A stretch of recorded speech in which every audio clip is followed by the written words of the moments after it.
Hey guys, welcome back to another video, something a little bit different today. So this is the Neewer motorized slider. This is the 80cm version. They do a longer one, the 100, if you should need a longer version. Basically in this video what we're going to do is a little setup and a little show off on how it works. Then I will give you a full review later on, but I wanted to do this little video for people that are wondering how you set it up. Admittedly, the instructions are in this part of the bag, which I just slightly out of shot. There's a little zip pocket that I actually neglected to look in when I first got it. So I actually went into this part here, which has got all of the parts for the actual motorized section. There's a little bit of paper in there, and I thought, there's no instructions in there, like how am we supposed to put it together? But they're there, they're just in a different part of the actual bag. So if you open up here, they're actually in here. So, but some people may not know that or may not have the bag to hand. I thought I'd show you how to do it. So in this part you've actually got the Allen keys there as well, and all the parts you need. There's also all the screws. You've also got the cable that it pulls along, a charger for the battery, and then the actual motorized section itself. So it takes a lot of different variants of batteries. Check the link in the description to see what ones it fits. It takes the Sony NF90, I think they are, which I use for all my studio lights and stuff, so that's really convenient. If you're wondering, all these here are loads of different shutter release cables for different cameras. For now, we're not going to be using that, so we'll get that out of the way. So the slider itself, not dissimilar to the flywheel slider. There's a couple of things that this one has that's different. It's got a slightly different head on it. First of all, because if you adjust the parts at the very ends, you can angle the degree, which then rotates this part as it moves along. So you can either do an outward pan that then goes wide, or you can flick it the other way around. That will then bring you in, so it's going to stay kind of more focused on the subject, and then rotate that way around. So you can either go have it looking in and then it will remain looking in, or you can go wide if you want to do maybe like a city landscape or a time lapse, something of that nature. So first things first, let's put the feet out, unscrew, and then they spring out. I'm going to get these done on each end just so we can actually have it sit on the desk properly. Okay, so that's done now, and if I put it just in front of the camera, you can see it's moving pretty freely.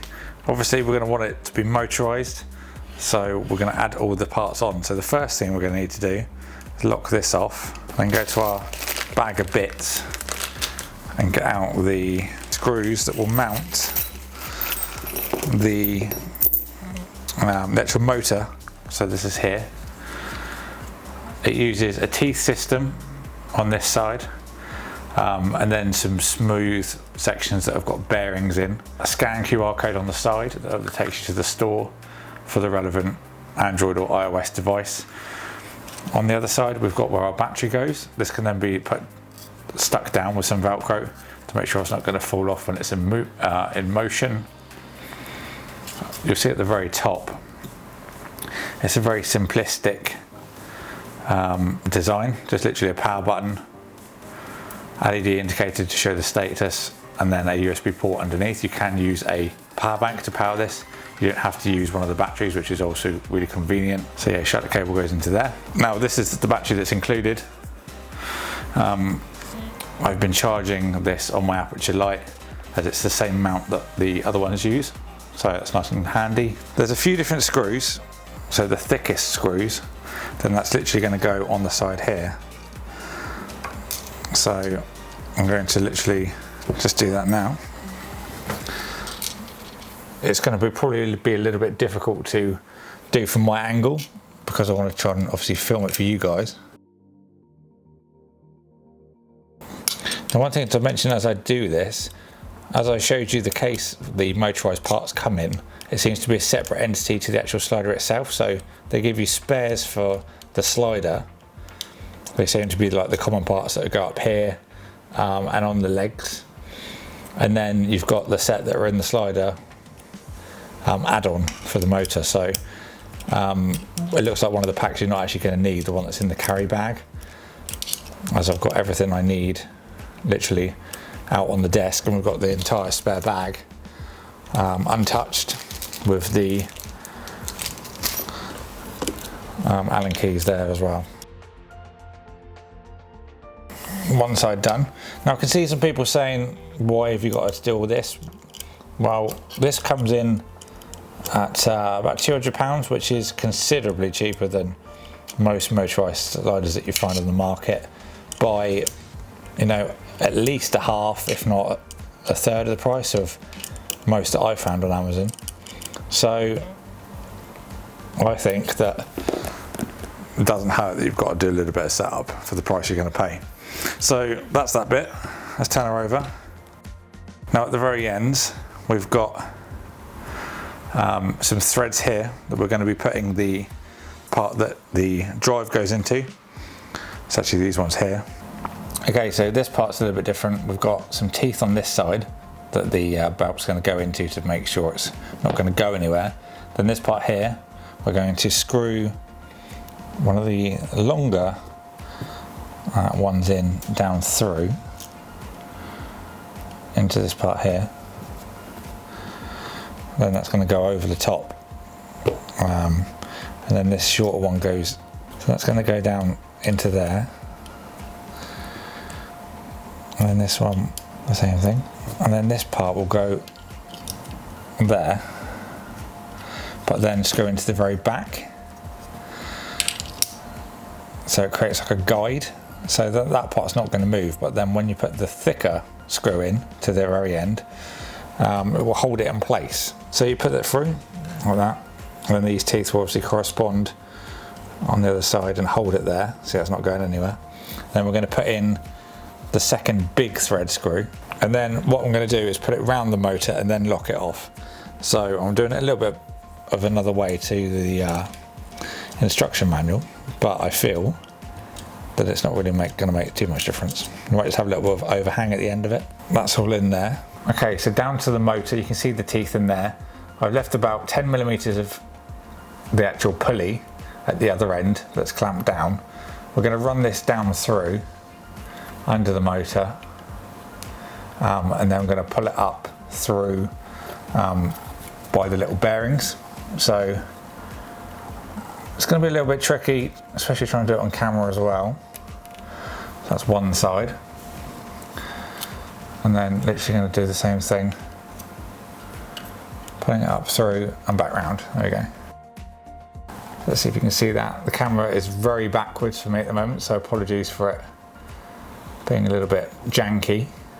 So there you go, I've now pulled that tight and it's going down correctly through there. So now what's left to do is put the clamp down on the other side, and then we should be all good to go. This one is the same as what we did at the other end. So we've got the short screw that's going to go into the screw that's further up the leg towards the threads for your tripod or light stand. The longer screw that goes down through.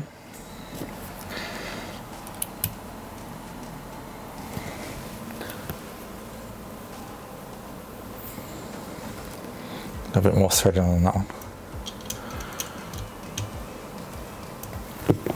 Putting it into place so you can see that. There we go. I'm going to put the big screw in, and that will thread itself as well. Big Allen key into place. There we go. So that is now complete. Belt is correctly on there. Turn it upside down, you'll be able to see that. I'll loosen that off now. It's now moving across. I'll get your camera back to the top and then I'll show you it in action. Okay, so all that's left to do is put the battery in. Now the app I will put a link to in the description box. If you can't find that the scanner for the app is working, or you just don't have a scanner on your phone, we're going to turn it on. That will flash red, and then it's just a case of going into your app, enabling Bluetooth. I'm going to send this all the way to the end. I'm going to set that there. Set A. I'm going to go back all the way to the other end. We're going to set a B point. Now you have to do this apparently every time, which is a little bit of a shame, but then again it does make sure it's all accurate, so it's worthwhile. This is now going on 100 speed onto the video setting. So just stop it there.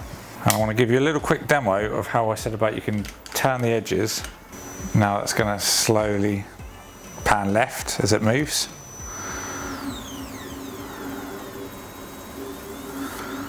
And then the same thing on the other way on the return journey. So now it's going to get to central point and it's looking straight on. And then it is rotating as it gets towards me. I'm actually really impressed with that, to be perfectly honest. So now we're going to go to the other end of the spectrum, and so it's going to be in a central location. Now this is 100 speed, you can go a lot slower, 80 or so. Let's just let it carry on. One thing I can tell as well is with the different speed, it does give you a different sound from the motor. I don't think this is something you could probably use when you're maybe doing a podcast and you want a continuous camera going from left to right. I think it's a little bit too loud. But that being said, again, £200, I'm actually really impressed with what this offers for that price. I'm not too sure how long you can go for on one battery charge, but you do get the battery with it, that's a bonus. And as I did say, you can use a power bank as well, so to be honest, I'm really impressed. I'm really looking forward to seeing what I can do with this. You can do time lapse on there as well, so for anyone that's wondering about doing long exposures and things like that, that's something you can do. I say long exposures, I mean longer time-lapse photography. First impressions, very good. Obviously I'm going to give it a road test before I give an actual full review. But first impressions, very, very good. So I hope you enjoyed this video guys, that it was some use to you. The instructions are a little bit weird, so I thought I'd make this little video for anyone that is wanting to get one. And I was a little bit unsure on how to put it together. Relatively easy. As I did say, you do pay a lot less than most sliders, so there is a little bit of a setup. But to be fair, that trade-off I think is really good. So very, very impressed on the initial thoughts there. So thank you everyone for watching. If you enjoyed this video, don't forget to subscribe, ding the bell so you don't miss an upload. Follow my social media down below. Thank you to Neewer for sending this out for me to look at. I'll see you all in the next one.